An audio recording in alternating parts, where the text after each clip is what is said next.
Maka kembali lagi bersama kami di Legi Finansial. Kali ini kita akan membahas tentang saham Campina Ice Cream Industry atau CIMP.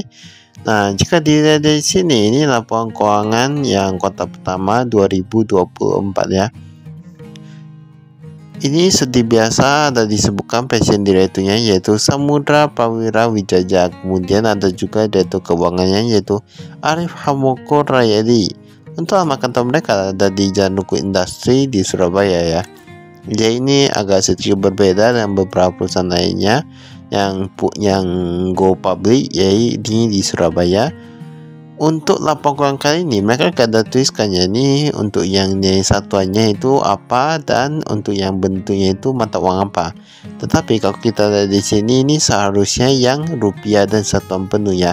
Jadi bisa dilihat dari beberapa laporan keuangan sebelumnya juga. Untuk kas dan setara kasnya kalau kita lihat dari sini ini sedikit berkurang dari 247 miliaran menjadi 232 miliaran. Nah, kemudian piutang usahanya pihak ketiga meningkat sedikit, pendapatan agak apa. Lalu kalau kita lihat dari sini, ini kita lihat asetnya ya. Asetnya itu meningkat dari 1 triliunan menjadi 1,1 triliunan. Nah, kita kan belum tahu ini sebenarnya hutang atau apa ya. Ini setidaknya untuk asetnya ini bertambah, dan kalau kita lihat di sini ini hutang jangka pendeknya untuk hutang usaha pihak ketiga. Wah, ini meningkat nih.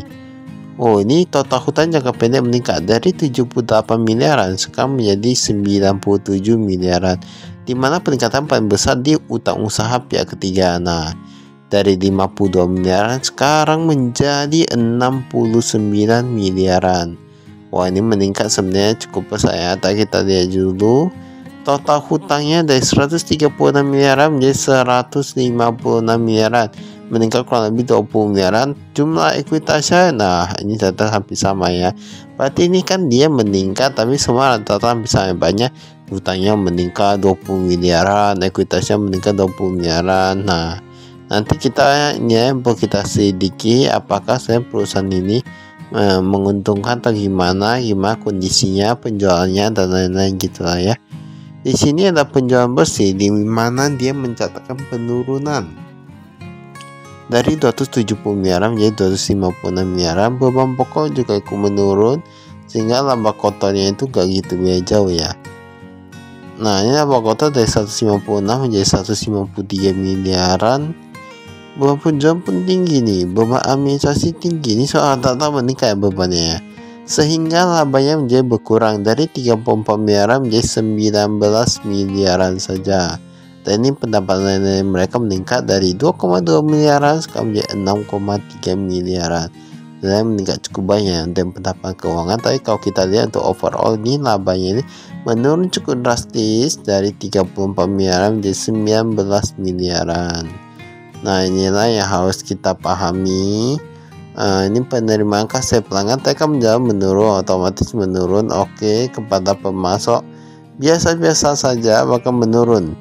Nah, karyawan meningkat. Nah, biasanya kepada karyawan itu meningkat, tapi kepada pemasok kadang meningkat kadang enggak ya. Kalau kita lihat dari sini ini berkurang ya ini ya. Walaupun nilainya itu gak gitu besar.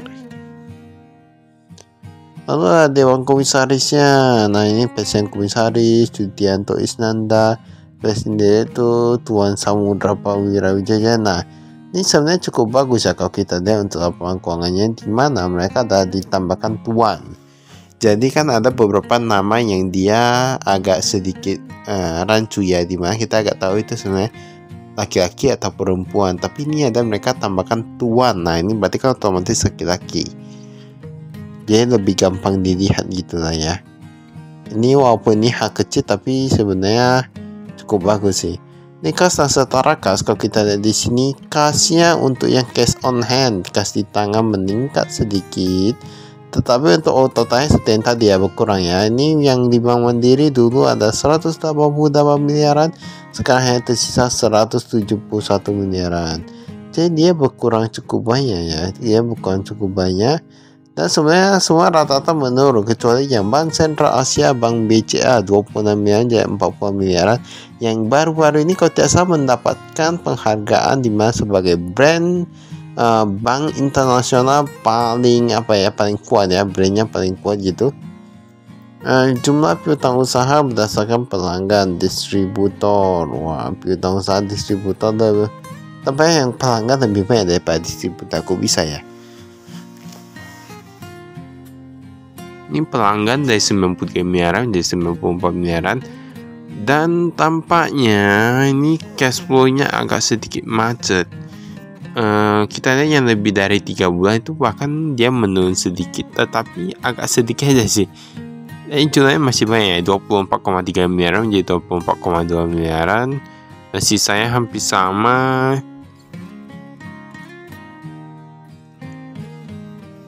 Setidaknya lebih dari 90 hari apa ya. Ini adalah catatan atas penurunan nilai piutang sebesar 18 miliaran. Nah, ini bahkan ada yang kayak gini. Piutang lain-lain ini persediaan.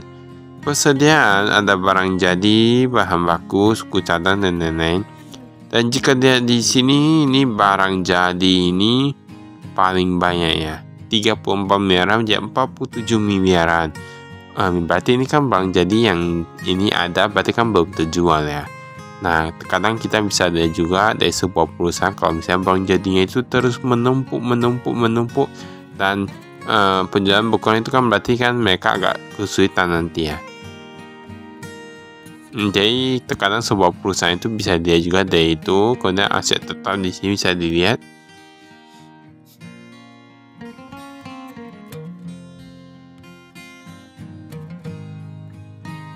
Ini ada tanah, bangunan, mesin dan lain-lain. Ada freezer juga ada dia.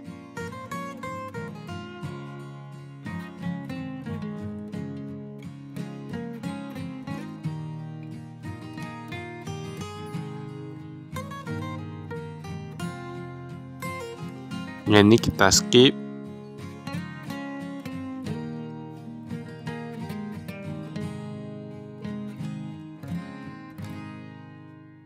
Nah, ini adalah pemegang sahamnya. Nah, ini yang 2024. Ini ada Tuan Sabana Prawira Wijaja, lalu ada Nyonya Justiani dan lain-lain. Tuan Sabana ini paling tinggi ya. Nah, tahu gak nih Tuan Sabana ini siapa? Jadi Tuan Sabana ini adalah yang pelopor Ultra Jaya. Nah, tahu gak Ultra Jaya ya? Saya sudah tahu, ini bahkan ada sahamnya ya. Nah, jadi Tuan Sabana Prawira Wijaja ini pemegang saham terbesar. Ini kan berarti di apa juga ya, ini hampir sama ya, ini berarti perusahaan yang sama juga. Ultra Jaya Milik, nah seharusnya agak apalaga itu masnya sudah banyak yang kenal lah ya. Ini penjualan, kalau kita lihat dari sini, ini rate penjualannya sudah mulai berkurang. Oke, cukup bagus. Kemudian potongan harga penjualannya malah meningkat. Penjualan menurun, potongan harga penjualan meningkat. Nah, itu terkadang sebuah produk itu sekarang kalau misalnya pasarnya ini agak sepi, agak susah ya. Ibaratnya biasa penjualan banyak, potongannya itu gak perlu banyak-banyak. Sekarang perlu banyak-banyak, walaupun hasil yang didapatkan pun gak sebegitu besar. Ini ada beban usaha. Kalau kita di sini ada lain-lain, beban umum juga. Cetakan fotokopi, beban umum dan administrasi. Wah, ini dulu ada amortisasi aset, sekarang nggak ada. Ini ada sumbangan bahkan menurun ya.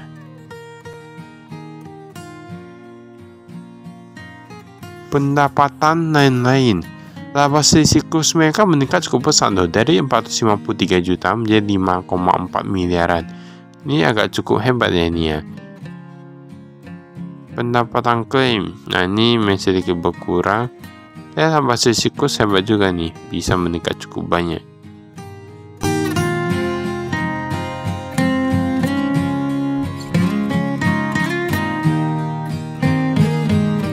Segmen usaha. Maka itu saya ada kami sekian, terima kasih, saya